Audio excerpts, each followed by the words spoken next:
Politics. Today is Tuesday, June 30th, and we are focusing solely on the Supreme Court and the 8 decisions that the court has released over the last 2 days.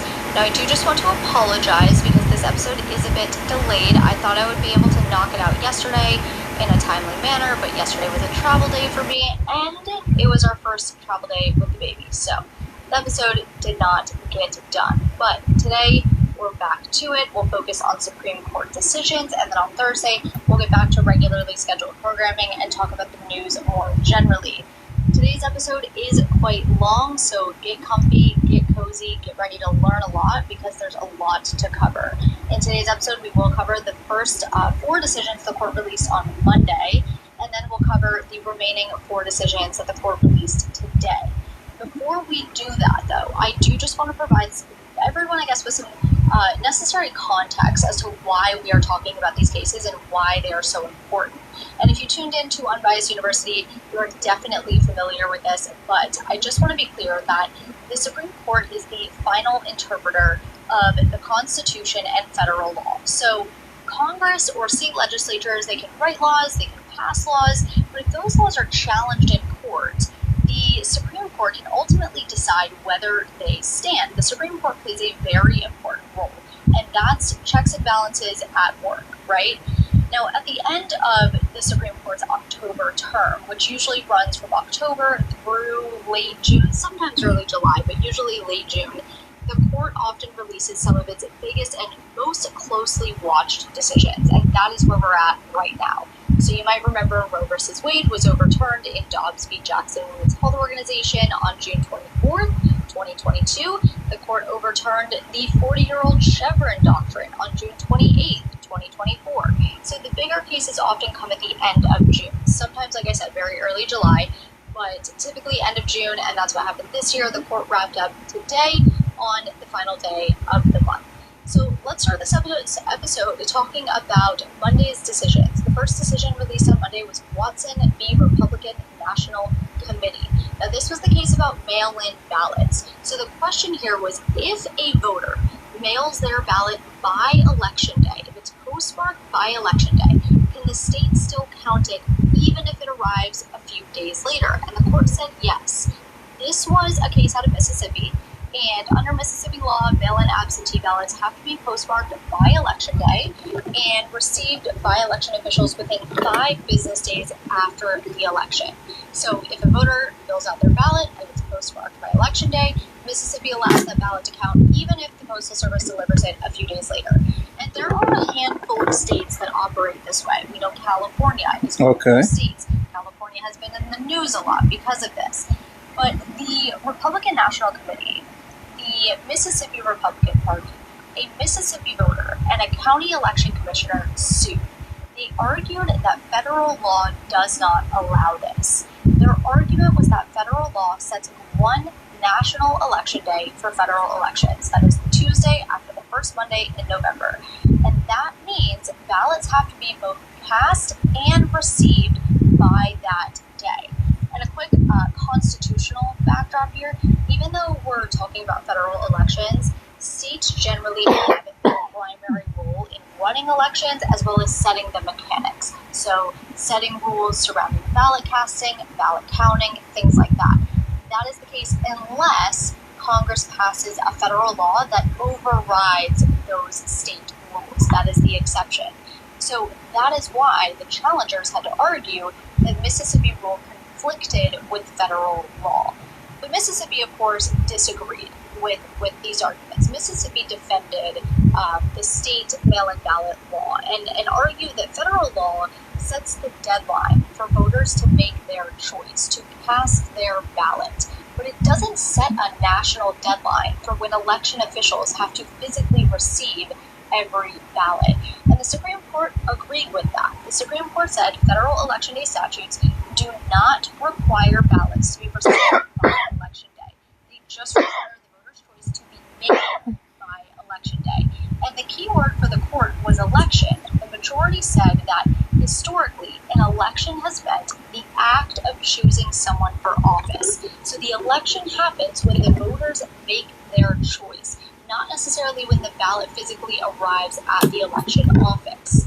Now, the court also pointed to federal laws for military and overseas voters because those laws talk about state deadlines for when ballots have to arrive. So the court said, including state deadlines for when ballots have to arrive wouldn't make much sense if federal law already required every ballot to arrive by election day.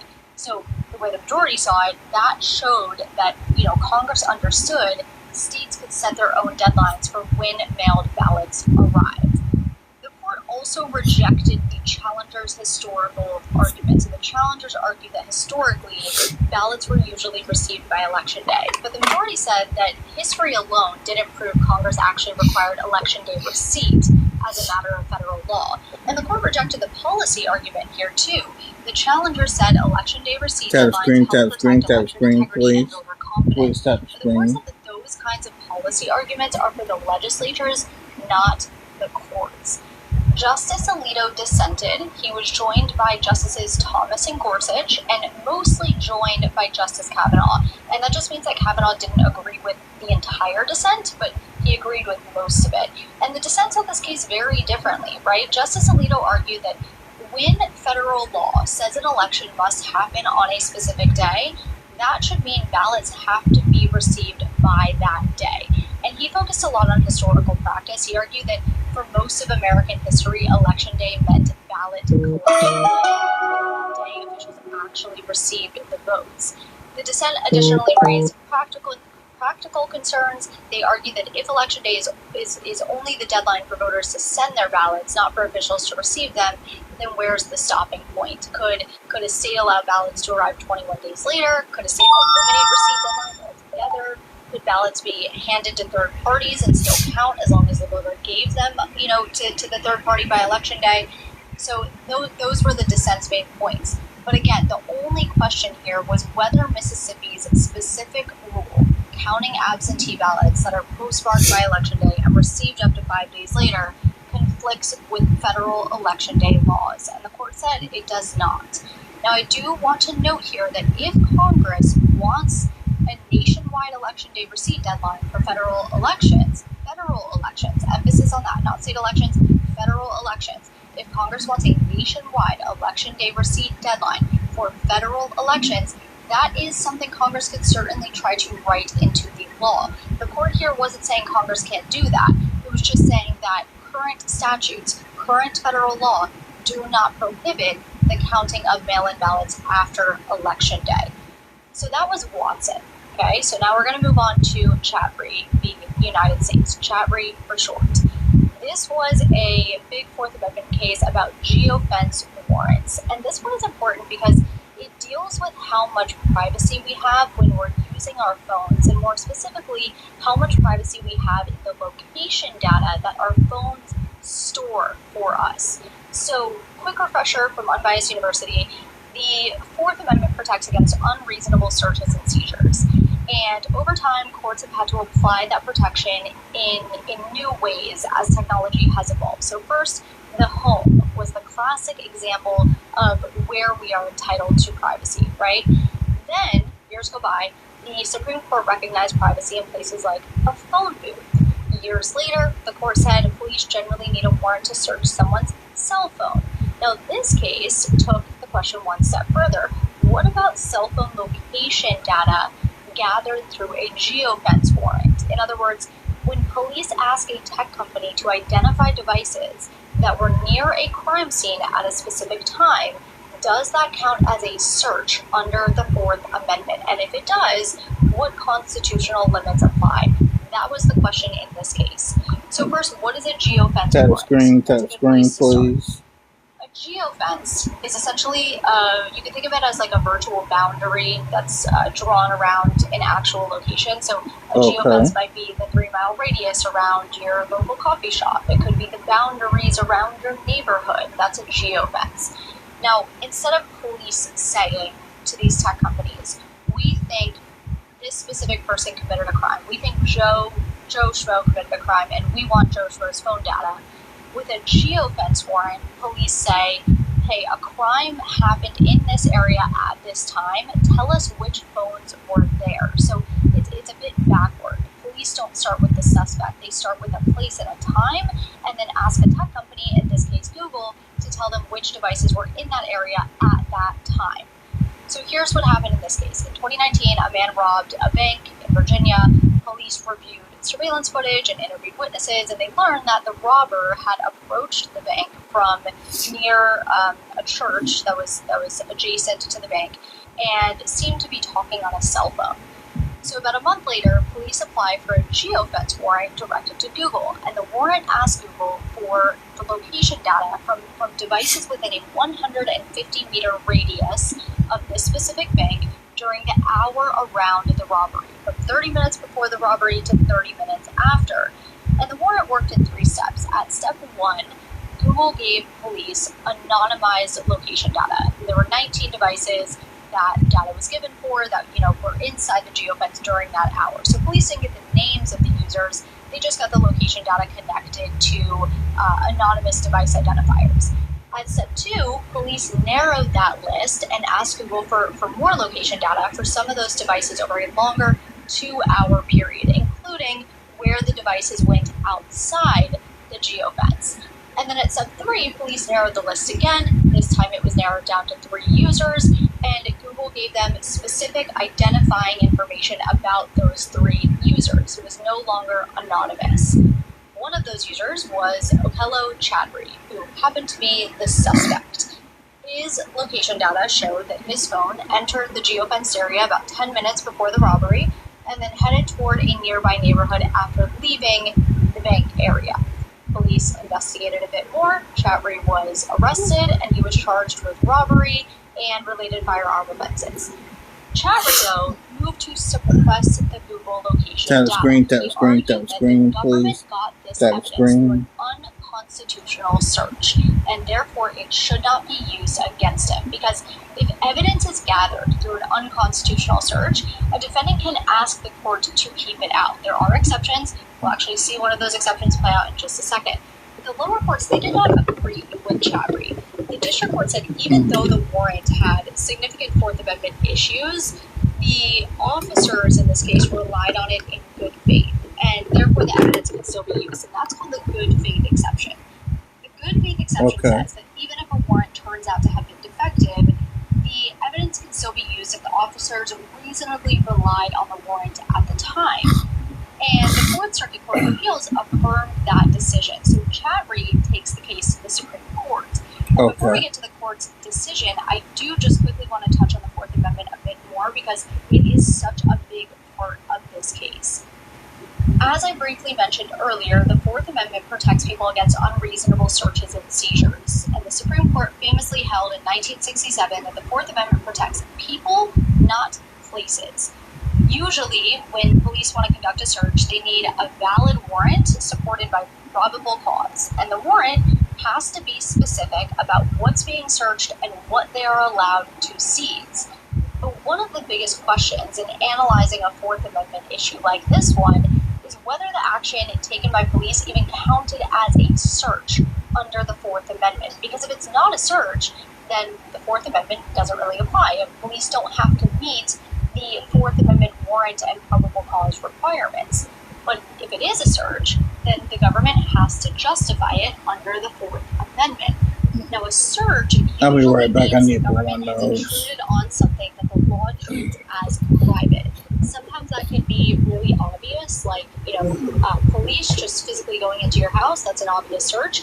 But with technology, it can obviously get a little more complicated because police might be getting information from a phone or an app or a tech company like Google, and they're not literally walking into your house, but they're still obtaining your information. So the question becomes, did the government intrude on something the law recognizes as private? If yes, that's a search. If no, usually it's not. And Chadri's argument was that this is absolutely a search. Because privacy is such an integral part of the Fourth Amendment analysis, his argument focused on the fact that Google location history can reveal really private details about a person's life. It can tell you where people go on a daily basis. It can tell you who they spend their time with, whether they go to the doctor's office, a church, whether they visit a lawyer, whether they see a therapist, whether they go visit someone else's home, etc., etc. He also argued that this warrant was too broad because police didn't have probable cause to search the location data of every person whose phone happened to be near the bank. In other words, he was saying, you can't just search a bunch of innocent people's location data just because one of them might be the suspect. The government, though, of course, argued the opposite. The government argued that Chatry did not have a reasonable expectation of privacy in this data because he had enabled Google location history and allowed Google to collect it. And this is related to something called the third-party doctrine, and that's the idea that if you voluntarily share information with a third party, you might lose some Fourth Amendment protection over that information. A simple example of this is phone numbers. The Supreme Court has said that when you dial a phone number, you're sharing that number with the phone company because the phone company needs that information to connect the call. So under that logic, you may not have the same privacy protection in the number you dialed as you would in the actual content of the call. So the government's argument was Chatry had allowed Google to collect his location data, so he can't claim the same level of privacy in that data, and therefore the Fourth Amendment doesn't really apply here. But the Supreme Court ultimately decided with Chatry. The court said the police did conduct a Fourth Amendment search when they obtained his Google location history data because people have a reasonable expectation of privacy in their cell phone location information, even when that information is stored by a company, and even when police are only asking for a limited window of time.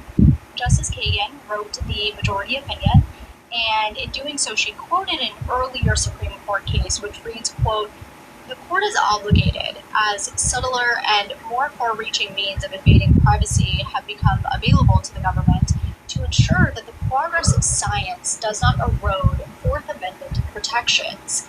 End quote. She then continued and wrote, quote, "Today's decision follows from the same judicial obligation to guard against the same risk of undue encroachment. The Fourth Amendment applies too when officials tap into Google's database of physical location information. That database is new, but the principle covering it is not. The principle how new is the database is my question. Is instead the one our history has given. The Fourth Amendment must, as ever, protect against unjustified governmental intrusion on the privacy of the individual." End quote. So the court said yes, this was a search under the Fourth Amendment. We decided that issue, but the case actually isn't over. We're going to send this case back to the Fourth Circuit to analyze whether this was a reasonable search. So we know it was a search, but was it a reasonable search? In other words, did the warrant, the actual geofence warrant, satisfy the Fourth Amendment's requirements for probable cause and particularity at each step? Was it specific enough? Was there enough reason to search the location data the police requested? And even if the warrant had issues, can the evidence still be used under that good faith exception we talked about because officers reasonably relied on it at the time? Those are the questions the Fourth Amendment will now have to decide.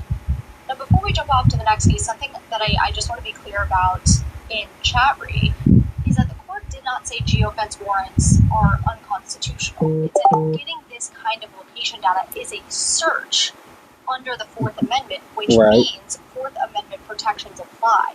These kinds of searches are permissible, but they have to be done the right way and follow proper procedures under the Fourth Amendment. Okay, the next case we have to talk about is Trump v. Cook. This was a case about Trump's attempt to remove Lisa Cook from the Federal Reserve Board of Governors. Context first.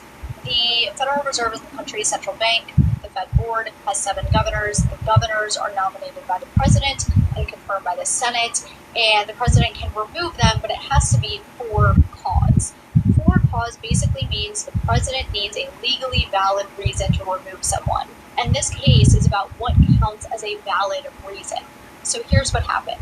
Lisa Cook was appointed to the Federal Reserve Board by President Biden in 2022. She was reappointed in 2023 to a full term that was set to run until 2038.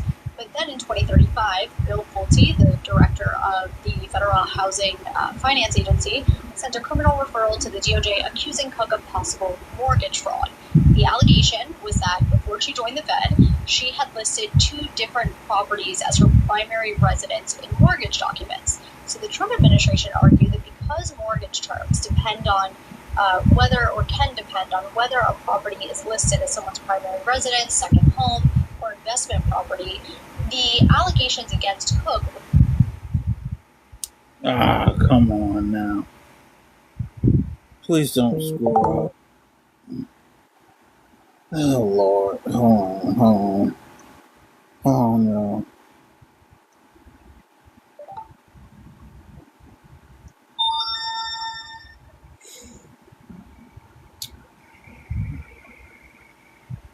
Hold on. Let me go back into it. Never mind. I don't have to go out and go back in.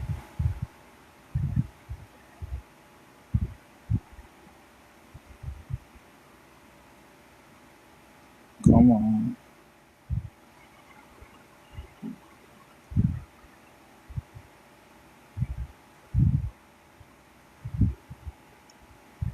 Here we go. No way, bro. Is this guy actually ripping a Nick pouch before his PR in the gym? Is that a nicotine pouch in the gym? Yeah, why? Why nicotine to work out? I was taking liquid from my PR, bro. It's a vasoconstrictor. It makes your veins smaller. I have something better for you, bro. It's my company. It's called Ultra. Same pouch format, burns like a zip. That database is new, but the principle covering it is not. The principle is instead the one our history has given. The Fourth Amendment must, as ever, protect against unjustified governmental intrusion on the privacy of the individual. End quote. So the court said yes, this was a search under the Fourth Amendment. That issue's been we decided that issue, but the case actually isn't over. We're going to send this case back to the Fourth Circuit to analyze whether this was a reasonable search. So we know it was a search, but was it a reasonable search? In other words, did the warrant, the actual geofence warrant, satisfy the Fourth Amendment's requirements for probable cause and particularity at each step? Was it specific enough?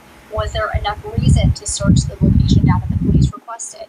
And even if the warrant had issues, can the evidence still be used under that good faith exception we talked about because officers reasonably relied on it at the time? Those are the questions the Fourth Amendment will now have to decide. Now, before we jump off to the next case, something that I just want to be clear about in Chatry is that the court did not say geofence warrants are unconstitutional. It's that getting this kind of location data is a search under the Fourth Amendment, which means Fourth Amendment protections apply. These kinds of searches are permissible, but they have to be done the right way and follow the procedures under the Fourth Amendment. Okay, the next case we have to talk about is Trump v. Cook. This was a case about Trump's attempt to remove Lisa Cook from the Federal Reserve Board of Governors. Context first. The Federal Reserve is the country's central bank. The Fed Board has 7 governors. The governors are nominated by the president and confirmed by the Senate, and the president can remove them, but it has to be for cause. For cause basically means the president needs a legally valid reason to remove someone. And this case is about what counts as a valid reason. So here's what happened. Lisa Cook was appointed to the Federal Reserve Board by President Biden in 2022. She was reappointed in 2023 to a full term that was set to run until 2038. But then in 2035, Bill Pulte, the director of the Federal Housing Finance Agency, sent a criminal referral to the DOJ accusing Cook of possible mortgage fraud. The allegation was that before she joined the Fed, she had listed 2 different properties as her primary residence in mortgage documents. So the Trump administration argued that because mortgage terms depend on can depend on whether a property is listed as someone's primary residence, second home, or investment property, the allegations against Cook raised concerns about her honesty, judgment, and fitness to serve on the Fed board, and President Trump moved to remove her. But Cook sued. She argued that Trump could not remove her based on unproven allegations about private conduct from before she joined the Fed. She said for cause had to mean something more than the president saying he had lost confidence in her. She said that if unproven allegations were enough, then, the president could remove Fed governors whenever he disagreed with them and simply just frame it as a concern about judgment or fitness. She also argued that she wasn't given a meaningful chance to respond before the president tried to remove her. So there was a for-cause removal argument. Did these allegations legally count as cause under federal law? And then there was also this due process argument. Was she entitled to notice and a meaningful chance to respond before being removed? The lower court temporarily blocked Cook's removal, and the D.C. Circuit left that order in place. So the courts didn't necessarily reach the merits of this decision. They just said, while this litigation is playing out, we are going to temporarily block her removal. The administration then went to the Supreme Court and asked the justices to pause that injunction and let Trump remove Cook while the case continued. But the Supreme Court on Monday denied that request. And what that means is Cook can stay in place while the litigation over her attempted removal continues. And a few things are important here. So number one, the court did not issue a final decision on whether Cook's removal was proper or whether Trump had valid cause to remove her. The court was just deciding the injunction issue. Basically, should Cook stay in her job while this case continues, or should Trump be allowed to remove her immediately while the courts keep reviewing the case? Now, whenever a court decides whether to pause an injunction, it usually weighs several factors, and the big one is whether the party asking for the pause is likely to win on the merits. The court can also consider things like, whether the party will suffer irreparable harm without a pause, where the balance of harms in the public interest point. But in this case, the Supreme Court said it only needed to focus on that first factor, whether the Trump administration had shown it was likely to win on the merits. And the court said no. The majority of the justices said the administration had not shown that it was likely to succeed on its legal arguments. The court rejected the idea that the president's for-cause determination was completely beyond judicial review, as the administration had argued. The court rejected the administration's idea that cause was such a low bar that any concern about Cook's judgment, fitness, or competence would automatically be enough. And the court also rejected the administration's argument that even if Trump hadn't properly shown cause, Cook could still not remain in office while the litigation continued. So for all of those reasons, all of those arguments were rejected. The court upheld the lower court's injunction, and Cook will remain in her position for now while the litigation continues. On the due process argument, Chief Justice Roberts wrote, quote, "As a last resort, the government half-heartedly contends that Cook in fact received due process after all. In its view, the president gave Cook notice and an opportunity to be heard when he first posted about the matter on social media. That is despite the fact that the president's post did not suggest that a response from Cook would be appropriate, nor did it even provide a clear account of the charge made against her. It instead read simply, quote, 'Cook must resign now,' end quote, and linked to a news article about Pulte's letter. That will not do. At minimum, Cook was entitled to some explanation of the evidence at issue, some avenue for a response, and a deadline by which a response would be due. Because Cook did not receive such process, her removal was erroneous and void from the start," end quote. So that was Cook.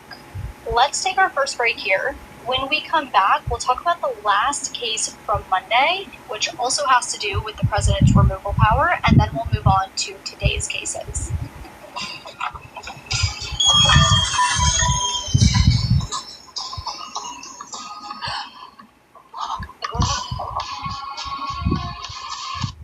To do with the president's removal power, and then we'll move on to today's cases. Welcome back. Let's talk about Trump v. Slaughter, the last decision from Monday. Slaughter is similar, but it's also different from Cook. It's similar in the sense that the issue at the center of the case deals with Trump's removal power, but it's different in that Slaughter was decided on the merits, Cook wasn't. So Trump v. Slaughter centered on Trump's attempt to remove Rebecca Slaughter from the Federal Trade Commission.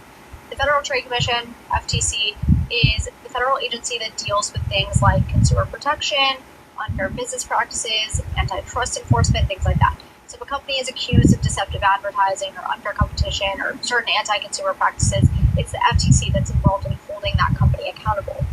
Now, the FTC is run by 5 commissioners, and those commissioners are appointed by the president and confirmed by the Senate. Similar to the Fed, Congress intentionally designed the FTC to be somewhat independent from White House control. So FTC commissioners serve staggered 7-year terms. No more than 3 commissioners can be from the same political party. And under the Federal Trade Commission Act, the president can remove an FTC commissioners only for very specific reasons. Those reasons are inefficiency, neglect of duty, or malfeasance in office. Okay. Rebecca Slaughter was an FTC commissioner, originally nominated by President Trump in 2018 and later confirmed by the Senate. In 2023, President Biden nominated her for another term, and the Senate confirmed her again. Her term was supposed to run until 2029. But in March 2025, President Trump removed her. And according to Slaughter, the only reason Trump gave was that her continued service was inconsistent with his administration's priorities. He didn't accuse her of inefficiency, he didn't accuse her of neglect of duty, he didn't accuse her of malfeasance, and those are, of course, the specific reasons listed in the FTC statute. So Slaughter sued, and her argument was that Congress said FTC commissioners can only be removed for cause. Trump removed her without cause, and therefore her firing violated the Federal Trade Commission Act. The district court agreed with her. It said the attempted removal was unlawful and blocked the administration from interfering with her ability to serve. The Trump administration then eventually took the case to the Supreme Court. And the reason this case was so important is because there's a major Supreme Court precedent from 1935 called Humphrey's Executor v. United States. That case also involved the FTC. Back then, President Franklin Roosevelt tried to remove an FTC commissioner, and the Supreme Court said he couldn't do that at will. The court upheld the FTC's removal protections and said Congress was allowed to create certain independent agencies whose members are protected from being fired just because the president wants them gone. So for almost 90 years, Humphrey's Executor has been one of the main cases supporting independent agencies. But the Trump administration asked the Supreme Court to either limit or overrule that precedent. And the administration's argument was that the Constitution gives the president executive power. And if an agency is exercising executive power, like enforcing laws, bringing lawsuits, issuing rules, investigating companies, making binding decisions, the president needs control over the people running that agency. So the administration argued that because FTC commissioners are executive officers and because they exercise executive power, the president has to be able to remove them. And the administration also set forth this argument that the modern FTC is very different from the FTC the Supreme Court described back in 1935. Back then, the court described the FTC as more of an expert, quasi-legislative, quasi-judicial body.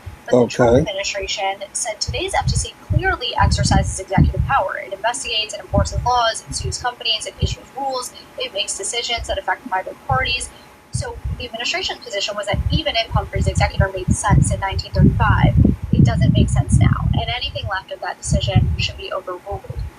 Slaughter's side obviously argued things very differently. Her argument was that this case is, it was basically controlled by Humphrey's Executor. The case involved the same agency, the same kind of removal protection, the same basic question, which was, can Congress protect FTC commissioners from being fired at will by the president? And Slaughter argued that the answer to that question has been yes for 90 years. She also argued that independent bipartisan agencies serve an important role, and the whole point is to make certain agencies less vulnerable to political pressure. So if every president can immediately fire commissioners from the other party and replace them with loyalists, then agencies like the FTC become much more directly controlled by the White House. And her side also made a reliance argument, which was that Congress has built a lot of the modern government around this model of independent agencies, so overruling Humphrey's Executor wouldn't just affect her, it could affect agencies across the federal government. Right. Now, the Supreme Court ultimately sided with the administration. Chief Justice Roberts wrote the majority opinion, and the court held that the FTC's removal protection violates the separation of powers.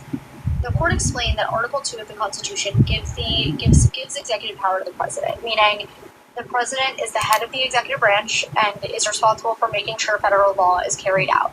And if an official is exercising executive power on behalf of the United States, that official has to remain accountable to the president. The majority says accountability requires removal power. The president can't be responsible for how executive power is used if he can't remove the people using that power. So the court said the FTC commissioners cannot be protected from removal in the way the FTC statute currently protects them.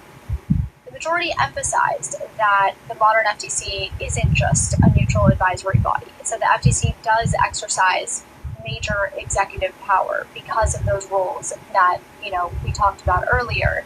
And because of that, the court said the FTC is exercising the kind of power that belongs within the executive branch. And if FTC commissioners exercise executive power, then they're subordinate to the president and have to be removable by the president. Now, in addressing Humphrey's executor specifically, the majority said that case was based on an old understanding of the FTC as an agency. And the understanding back then was that the FTC was mostly quasi-legislative and quasi-judicial rather than truly executive. So this is pretty much in line with the administration's argument. And the court said that that's no longer how the agency works. The majority said the modern FTC clearly exercises executive power. So to the extent that Humphrey's executor protected FTC commissioners from being fired at will by the president, it has to be overruled. The court did include one important caveat, though. It said this decision was about the FTC specifically, not necessarily every independent agency. So the court specifically said it was not deciding what this means for the Federal Reserve. It wasn't deciding how this rule applies to certain specialized courts, like the tax court or the Court of Federal Claims. It was just addressing the FTC. So while the court's holding, yes, it was broad, it's not necessarily unlimited. Justice Sotomayor dissented. She was joined by Justices Kagan and Jackson, and they argued that the majority was overturning nearly a century of precedent and weakening Congress's ability to create independent agencies. In the dissent's view, Congress has long had some power to limit presidential removal in certain offices, and Humphrey's executor should have controlled this case. So the majority said, the FTC exercises executive power, and people exercising executive power have to be removable by the president. But the dissent argued that Congress can create certain independent agencies with removal protections, and the court should not have overruled, this precedent that has stood as such a big support beam for the system that is the government for almost 90 years. Now let's talk about today's decisions. The Supreme Court first decided two major cases about transgender athletes in school sports, Little v. Hecox and West Virginia v. BPJ. I don't even see why that's an issue. Require girls and women's sports teams to be based on biological sex, or whether these kinds of laws unlawfully discriminate against transgender girls and women. But these two cases differed a bit when it came to the legal framework they were argued under. Little v. Hecox is primarily a constitutional case, specifically an equal protection issue, whereas West Virginia v. BPJ is primarily a statutory civil rights case, a Title IX issue. And that distinction will make more sense once we walk through these cases separately. The first case, Little v. Hecox, came out of Idaho. In 2020, Idaho passed a law called the Fairness in Women's Sports Act. That law required sports teams to be designated for females, males, or co-ed teams. And it said that teams designated for girls and women were not open to students who did not meet the law's definition of female sex, which it defined as the biological sex. The plaintiff, Lindsay Hecox, is a transgender woman who attended Boise State University. She wanted to try out for the women's cross-country and track teams, but Idaho's law prevented her from doing that, so she sued. She argued that the law violated the Equal Protection Clause of the 14th Amendment. The Equal Protection Clause basically says states cannot deny people equal protection under the law. But that doesn't mean the government can never treat groups differently, but if the government does draw lines between groups of people, courts ask what kind of classification the law is making and how strong the government's justification has to be. And that's where levels of scrutiny come in. Okay. The highest level is strict scrutiny, which applies to things like race discrimination or laws affecting fundamental rights. Very hard which for a the law system to itself under strict scrutiny. discriminates on In the middle race. is intermediate scrutiny, which usually applies to sex-based classifications. Under intermediate scrutiny, the state has to show that the law serves an important governmental interest and that the law is substantially related to achieving that interest. If it can show that, the law can stand. If it can't, the law gets struck down. The lowest level is rational basis review, where the government usually only needs a legitimate reason for the law. The lowest level, rational basis review, is easiest for the government to survive. The highest level, strict scrutiny, is hardest for the government to survive. And this was actually one of the big reasons that these two cases specifically were watched so closely. The Supreme Court still had not definitively said what level of scrutiny applies to laws that classify based on transgender status specifically. So people were watching to see whether the court would answer that question here. Now, procedurally, the Ninth Circuit said the law in Idaho treated discrimination based on transgender status as sex discrimination and applied intermediate scrutiny. Idaho argued that the law served important interests like fairness in women's sports and athlete safety, and this law was substantially related to those interests, and therefore the law should be upheld. And the Ninth Circuit accepted those interests as fair, but said Idaho hadn't shown that a blanket ban like this one, based only on sex at birth, was substantially related to its goal of protecting fairness in women's sports. So the appellate court actually blocked the law while the case continued, and Idaho ends up going to the Supreme Court.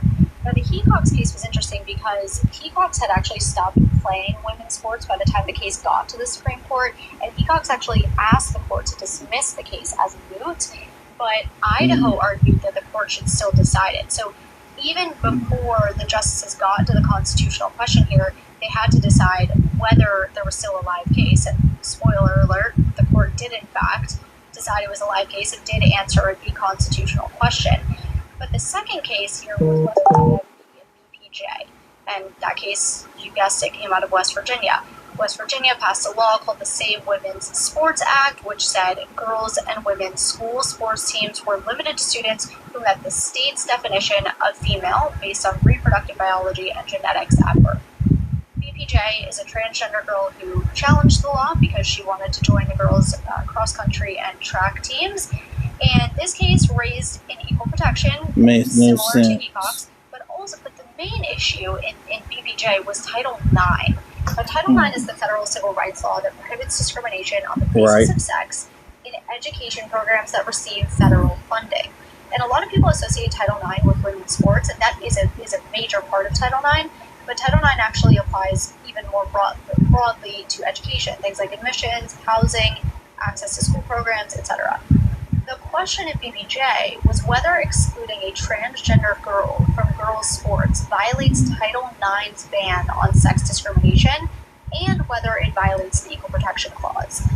The Fourth Circuit Court of Appeals sided with BPJ on her Title IX claim. The court said she was treated differently from other girls because of sex-based considerations tied to her transgender status. The Fourth Circuit also discussed equal protection and, like the Ninth Circuit, applied intermediate scrutiny. West Virginia, like Idaho, argued that the law protected fairness and safety in girls' sports, and while the court accepted that fairness is an important interest, said the state had not shown that excluding BPJ specifically advanced that goal. Now, a key fact in that case was that BPJ had received puberty blockers and therefore hadn't gone through male puberty. So the court said the state couldn't simply assume she had the athletic advantages that the state was concerned about. So from there, West Virginia appeals to the Supreme Court, and West Virginia's argument was similar to Idaho's. Sports have long been separated by sex, Title IX allows sex-separated teams, and states should be allowed to use biological sex when deciding eligibility for girls and women's sports. BPJ's argument, though, was that she was being excluded from girls' sports because she's transgender, and argued that this law treats her differently from other girls and does so based on broad assumptions rather than her individual circumstances. BPJ argued that the state cannot just assume all transgender girls have an unfair athletic advantage without looking at the actual facts.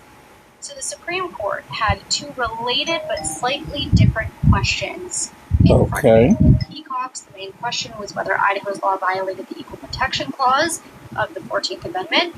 In BPJ, the court had to consider both the Equal Protection Clause and Title IX. And today, the court said that Title IX and the 14th Amendment allow states to preserve girls and women's sports for biological females because safety and competitive fairness are important interests, and biological sex is a permissible way to draw that line in sports.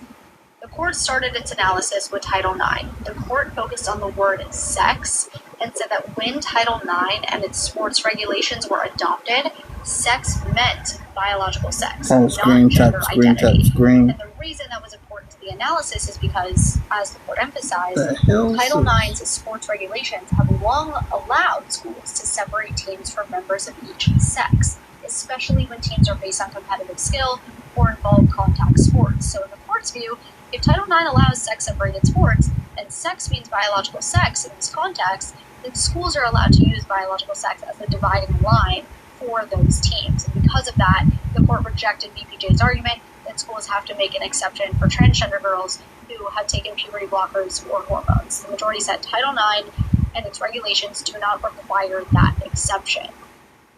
Then the court turned to equal protection. The court agreed with the lower courts that these laws classify based on sex, which means they trigger intermediate scrutiny. And the states had to therefore show an important government interest and a substantial relationship between the law and that interest. And the states again cited fairness and safety in girls and women's sports as their reasons, same reasons they gave in the courts below. And the majority agreed that those were important reasons and that limiting girls and women's teams to biological females is substantially related to those interests. In finding that states are allowed to use biological sex as the line for girls and women's teams, the court noted that sports are different from a lot of other areas in life. In sports, one athlete making a team, getting playing time, winning a race, or earning a medal can directly affect another athlete's opportunity. That's what the court said. So that rationale played a big part in their analysis. On the hormone and puberty blocker issue, the court said states don't have to make individualized decisions for every transgender athlete. So even if some transgender girls who take puberty blockers or hormones might not have those physical advantages the state's worried about, the majority said that doesn't mean the whole law is unconstitutional. Justice Kavanaugh wrote the opinion for the court. He's a justice that has a long history with sports. He really takes a special interest in sports-related cases. He also has a long history of coaching girls' sports, his daughter's sports teams. In fact, when this case was argued, there were articles going around about how Kavanaugh might have an interesting take on this case because of his experience as a girls' coach. So anyway, Justice Kavanaugh wrote this opinion. He finished the opinion writing, quote, "The two states here, along with 25 other states, the IOC, the USOPC, and the NCAA, have concluded at this time that women and girls should be allowed to compete for those life-changing opportunities on an equal playing field, without fear of physical injury from biological males or being forced to compete against biological males. Consistent with Title IX and the Equal Protection Clause, we hold the states may maintain women's and girls' sports for biological females. They may determine eligibility for women and girls' sports based on biological sex. The Constitution and Title IX do not require an overhaul of women and girls' sports throughout America. In so ruling, we emphasize one last point.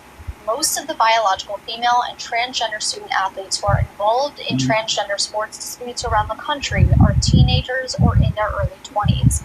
Those student athletes want to play sports. Their desire to compete warrants respect. No student athlete on either side of the issue, whether a biological female or transgender, deserves to be ostracized or vilified." End quote. Justice Sotomayor wrote the dissent. The dissent was joined by Justices Kagan and Jackson. And this is actually really important to say. So they agreed with the court's Title IX analysis. The Title IX portion of the ruling was unanimous. It was 9-0. What they disagreed with was the equal protection analysis. Sotomayor's main point was that the court moved too quickly here. She said the issue was not whether states can ever protect fairness and safety in girls' sports, because they can, but whether West Virginia's blanket rule was justified as applied to BPJ specifically. BPJ argued that she had not gone through puberty and therefore didn't have the physical advantage that the state was concerned about. So in the dissent's view, the lower courts should have been allowed to develop the facts here before the Supreme Court upheld the law. The dissent argued that the state might have important interests, but it still had to show that excluding this student actually served those interests. And one thing that I want to mention here too is that the court has still has not definitively decided what level of scrutiny applies to transgender status specifically.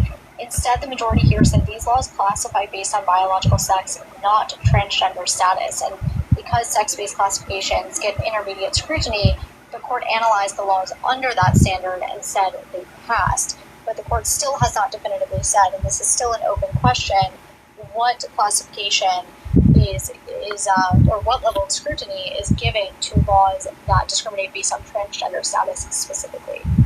Let's take our second and final break of the day. When we come back, we'll finish with the last two decisions from today. When you trade options at Tasty Trade, you see your probability of profit and loss right where you need it. Earn up to $3,000 in commission rebates. Select free normal. Do not intervene. Select free normal. Do not intervene. When we come back, we'll finish with the last two decisions from today. Welcome back. Moving right along, the second to last decision of the day today was in a case called National Republican Senatorial Committee v. Federal Election Commission. This was a big campaign finance case about how much political parties can spend in coordination with their own candidates. So under current federal campaign finance law, there are limits on how much money people can give directly to candidates. There are also limits on how much political parties can give directly to candidates. But this case was about a slightly different category: coordinated party expenditures. That basically means money a political party spends to help one of its candidates. So it's not given directly to the candidate. It's where the party and the candidate are working together, and the political party is spending money to help the candidate. So, imagine a party wants to run ads supporting its Senate candidate.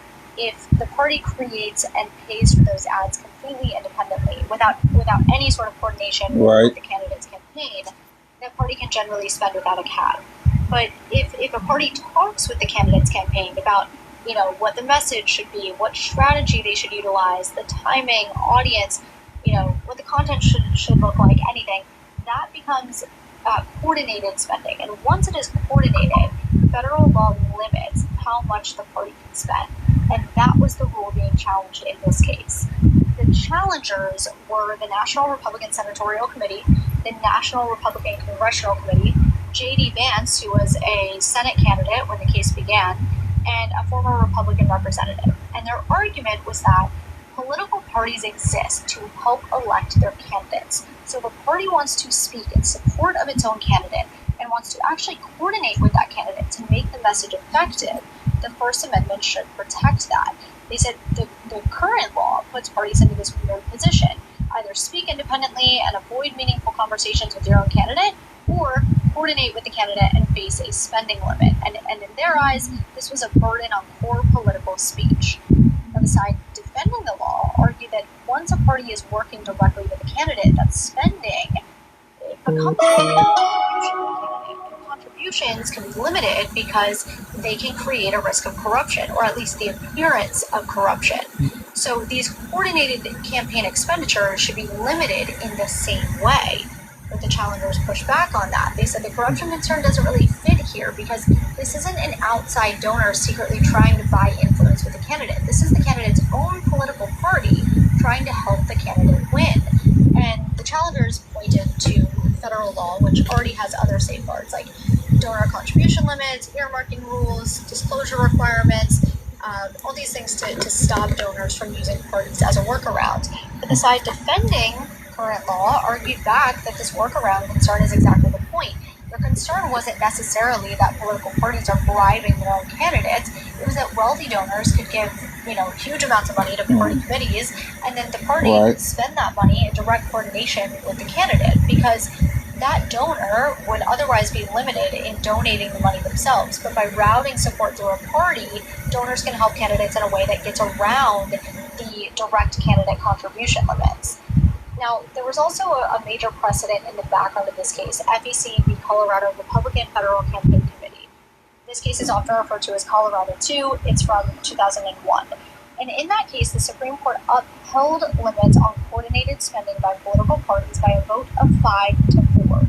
Justice Thomas, the only member of the court now that was on the court then, that is still currently on the court, wrote for the dissent in that case.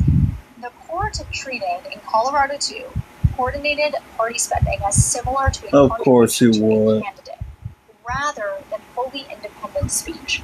So in this case, the NRSC and the other challengers had to argue that either Colorado 2 did not control this case, or the court should just overrule it completely. The defenders of the law obviously argued that Colorado 2 should be upheld and should control this case. the lower court, the Sixth Circuit, agreed that it was bound by Colorado 2. Even though some judges suggested that, later Supreme Court cases had created tension with Colorado 2, the Sixth Circuit said only the Supreme Court could overrule its own precedent, which is true. The lower court cannot overrule the Supreme Court. So the lower court upheld the limits. The appellate court actually pointed out that the challengers had some good arguments, but it was bound by the Supreme Court's decision in Colorado 2. And then it goes to the Supreme Court, and today the Supreme Court struck down the limits and overruled Colorado 2. In writing for the majority, Justice Kavanaugh wrote that these spending limits, quote, necessarily abridge political parties' freedom of speech, because virtually every means of communicating ideas in today's mass society requires the expenditure of money. A restriction on the amount of money a person or group can spend on political communication during a campaign necessarily reduces the quantity of expression by restricting the number of issues discussed, the depth of their exploration, and the size of the audience reached, end quote. Kavanaugh finished with, quote, importantly, by holding political party coordinated expenditure restrictions unconstitutional, the court's decision today treats all political parties equally, whether the Democratic Party, the Republican Party, or other parties. All political parties and candidates going forward can compete equally under the same rules regarding coordinated expenditures and structure their fundraising, spending, and political speech on a level playing field as they see fit with the law, end quote. The dissenting justices were Justice Kagan, Justice Sotomayor, and Justice Jackson. They focused mainly on the corruption argument. So Kagan wrote, quote, for over half a century, a federal statute has guarded against actual and apparent quid pro quo corruption in our political system by limiting the amount of money a donor can contribute to a candidate. But today, the court rewrites the rules to allow circumvention of the contribution limits. The majority invalidates Congress's restriction of coordinated expenditures, thus enabling a party to serve as an alternative checking account for a campaign. So the court ushers back in the same opportunities for quid pro quo corruption that the corruption limits were meant to check, end quote. In addressing the court's reliance on disclosure requirements to prevent corruption, Kagan wrote, quote, to count on disclosure to prevent corruption is as much as to give up on the goal itself, which is, sad to say, what this court does today, end quote. Now, to be clear, this does not change how much donors can give directly to candidates or parties. Those contributions still exist. What it changes is how much parties can spend in coordination with their own candidates. It obviously has real-world effects. It'll likely give official party committees more influence over campaigns because, parties can now offer more direct support to candidates they want to help, things like ads, voter outreach, campaign strategy, etc. Parties might also have more leverage over candidates who want that support, which then could in turn mean that national party leadership becomes more powerful in shaping primaries and general elections, and then that, of course, can make it harder for outside candidates to win if they don't have support from the official party. And then this decision could also change the role of super PACs. Super PACs can still spend unlimited money, but they generally can't coordinate directly with candidates. If parties can now coordinate more freely, campaigns might rely more on official party committees and less on those outside groups and super PACs. So those are some of the real-world effects of this decision. I know not everyone is familiar with campaign finance rules, and so that's why I wanted to go over it. But now let's talk about the decision everyone was waiting for. The final decision of the day was the Birthright Citizenship case. Let's hope my voice holds out for this one because it is becoming a struggle. I guess after an hour, my voice starts to just say, all right, we've done enough talking. But today, the Supreme Court struck down President Trump's executive order, which attempted to limit birthright citizenship for certain children born in the United States. This decision was 5-4 on the main opinion, 6-3 in the result, and that's just because Justice Kavanaugh, he concurred in the judgment, but he dissented from the majority's reasoning, and we'll talk more about that at the end of this discussion.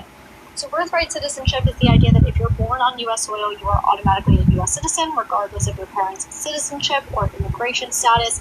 And there are a few exceptions, like children of foreign diplomats, for example. Children of foreign diplomats are not entitled to birthright citizenship. Birthright citizenship comes from the 14th Amendment, and the first sentence says, quote, all persons born or naturalized in the United States and subject to the jurisdiction thereof are citizens of the United States, end quote. Now, that subject to the jurisdiction thereof phrase is what this whole debate centered on. The challengers argued that this phrase has a pretty straightforward meaning. If you are born in the United States and you are subject to U.S. law, you are a United States citizen. The Trump administration, though, read it more narrowly. The administration argued that being born here is not enough by itself. A child also has to be born to parents who have a fuller legal and political connection to the United States. So in the administration's view, children whose parents are here unlawfully or temporarily shouldn't automatically become citizens just because they're born on U.S. soil. Now here's how the case started. On the day Trump returned to office, he signed an executive order titled Protecting the Meaning and Value of American Citizenship. And that order told federal agencies not to recognize U.S. citizenship for two categories of children born in the United States.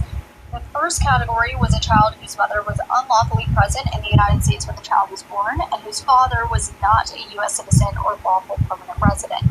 The second category was a child whose mother was in the U.S. illegally, but only temporarily on a student visa, work visa, tourist visa, or through the visa waiver program, and whose father was also not a U.S. citizen or lawful permanent resident. So the order didn't apply to every child of immigrants. It specifically applied when the mother falls into one of those two categories and the father was not a U.S. citizen or green card holder. The order also only applied going forward. It did not apply retroactively. It covered children born more than 30 days after the order was signed. Almost immediately, though, the order was challenged in court. And before Trump v. Barbara got to the Supreme Court, there was another related case called Trump v. Casa. In that case, a judge had blocked Trump's executive order from taking effect nationwide. But Trump took that injunction to the Supreme Court. He argued that a lower court judge should not be able to block a federal policy for the entire country. And the Supreme Court agreed. The court said that those nationwide injunctions go too far. So after Casa, the challengers took a different approach. They said, okay, if one judge can't block the policy for everyone nationwide, then let's bring this as a class action for the children who would actually be affected by the order.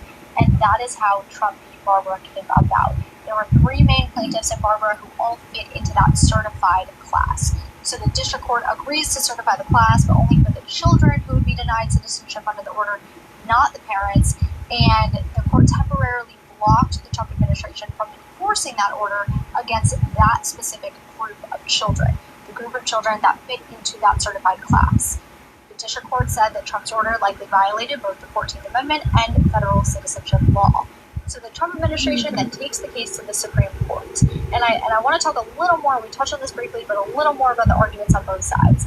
The Trump administration's argument was essentially, look, the 14th Amendment does not give citizenship to every single person born on U.S. soil. The administration said the phrase subject to the jurisdiction means more than just being physically present in the United States or required to obey U.S. law. In the administration's view, subject to the jurisdiction thereof means being fully subject to the United States in a deeper political sense. So for children of undocumented immigrants, the administration argued that their parents are here unlawfully and do not have the kind of legal connection to the country that the 14th Amendment requires. And for children of people here on temporary visas, the administration argued that those parents are still legally tied to another country and are only in the United States temporarily, so their children should not automatically receive U.S. citizenship just because they were born here. And a big part of the administration's argument is how it read the 1898 Supreme Court case called United States v. Wong Kim Ark. Wong Kim Ark centered around a man named, you guessed it, Wong Kim Ark. He was born in San Francisco to Chinese parents. He left the United States for a trip overseas. When he came back, the government tried to deny him entry, saying he was not a citizen. But the Supreme Court said he was a citizen under the 14th Amendment, and the court's reasoning was that the 14th Amendment doesn't say your parents have to be citizens. It says that if you are born in the United States and subject to U.S. jurisdiction, you are a citizen. And because Wong Kim Ark was born in San Francisco and his parents were not diplomats or foreign officials, which is one of those exceptions we talked about, he was covered by the 14th Amendment. The fact that his parents were Chinese citizens and couldn't become naturalized citizens under the laws at that time didn't take away his citizenship. But the administration said Wong Kim Ark doesn't settle this case because Wong Kim Ark was a little different. Wong's parents weren't just visiting the United States, they were here lawfully and permanently. And this is where the word domicile becomes important. Domicile basically means your true fixed home, the place that you live, the place that you intend to stay.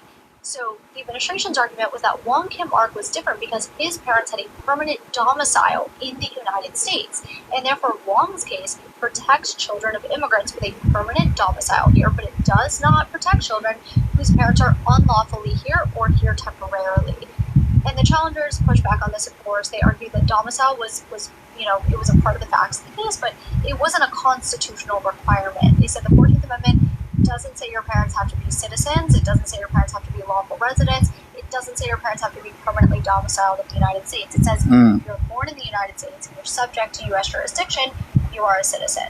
And the Supreme Court agreed with the challengers. Okay. Chief Justice John Roberts, who wrote the opinion for the courts, and he wrote that children born to parents who are in the United States unlawfully or temporarily are born in the United States and subject to the jurisdiction thereof.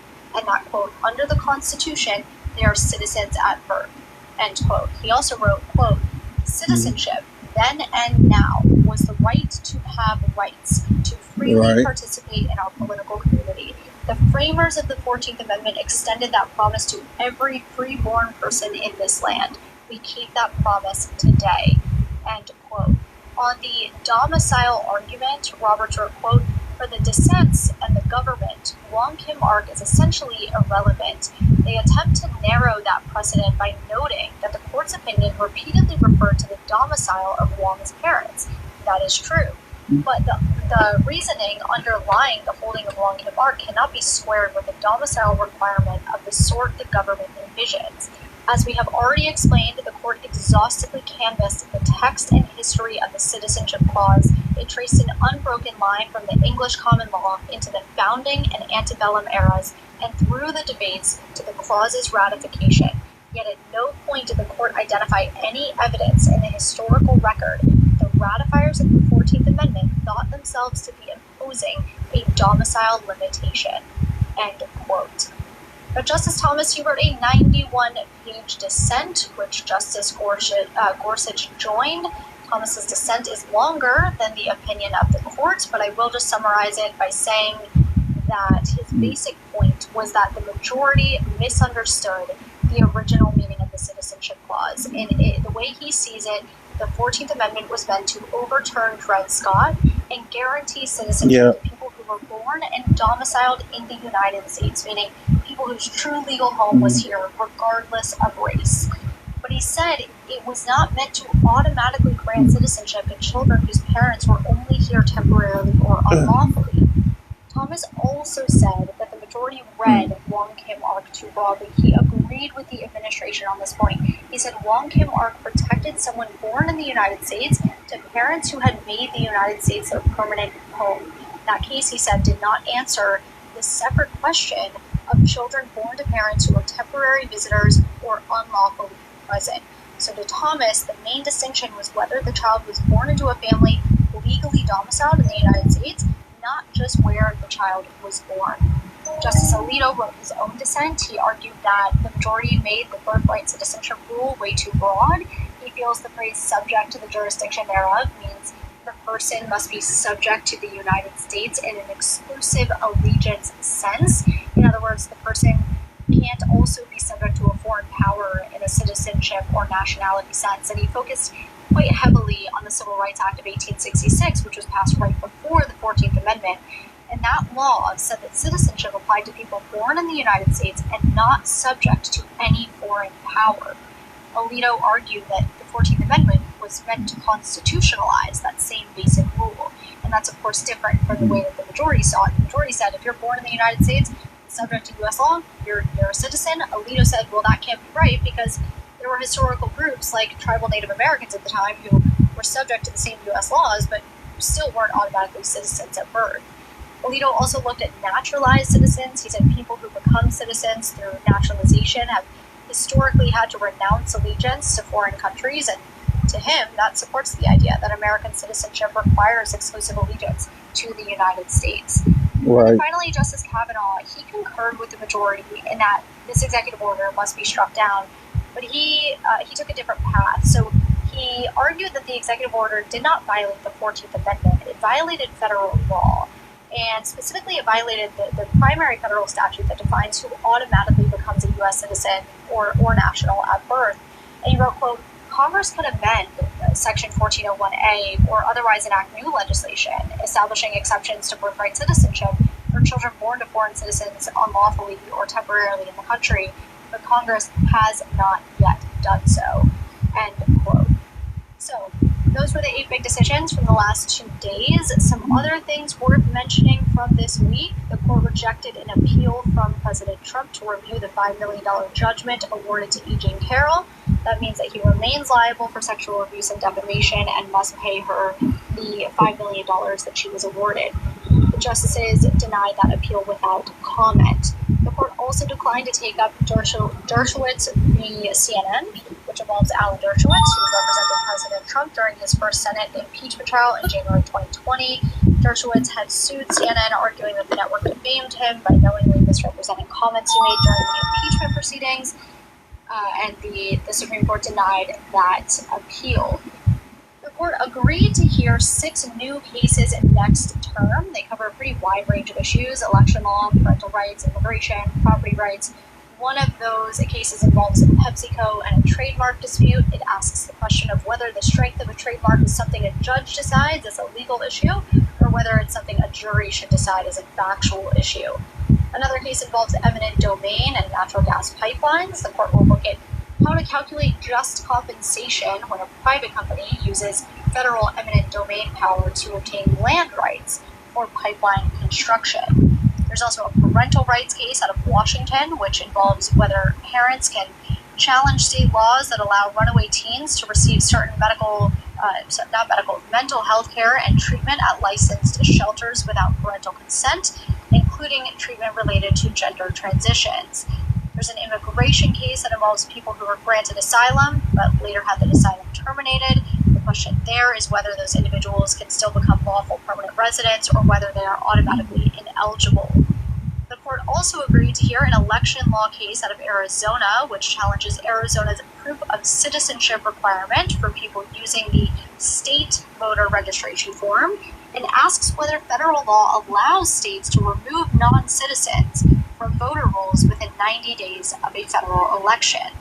And then finally, the court took another immigration-related case, this one involving habeas petitions. The question there is whether someone who successfully challenges civil immigration detention through habeas can qualify for attorney's fees under federal law if the government's position is not substantially justified.